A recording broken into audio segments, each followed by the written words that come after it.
বৃহস্পতিবার ভারত জুড়ে মুক্তি পেয়েছে পুষ্পা 2 দ্য রুল। মুক্তির দিনেই ভারতীয় সিনেমার ইতিহাসে এক ঐতিহাসিক রেকর্ড গড়েছে আল্লু অর্জুন অভিনীত এই ছবি।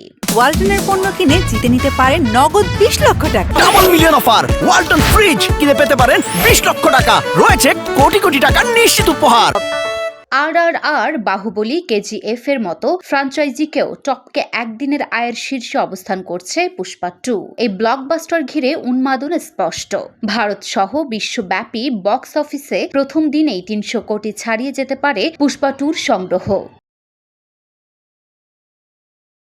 ইতোমধ্যে ছবিটি শুধু ভারতের বাজার থেকে শুরুর দিনেই সংগ্রহ করে নিয়েছে 233 কোটি। এছাড়া অন্ধ্রপ্রদেশ এবং তেলেঙ্গানা থেকে আনুমানিক 105 কোটি সংগ্রহ করা হয়েছে। এছাড়াও ছবিটি কর্ণাটক থেকে 20 কোটি, তামিলনাড়ু থেকে 15 কোটি এবং কেরালা থেকে 8 কোটি রুপি সংগ্রহ করবে বলে আশা করছে সিনেমা সংশ্লিষ্টরা। সুকুমার পরিচালিত পুষ্পা সিনেমার পুষ্পা 2 দ্য রুল এই গল্পে দেখানো হবে ডন হয়ে যুবক পুষ্পার মাফিয়াদের শাসন করার গল্প। এবারেও সিনেমাটিতে শ্রীভেল্লি চরিত্রে থাকবেন রাশমিকা মান্দান্না।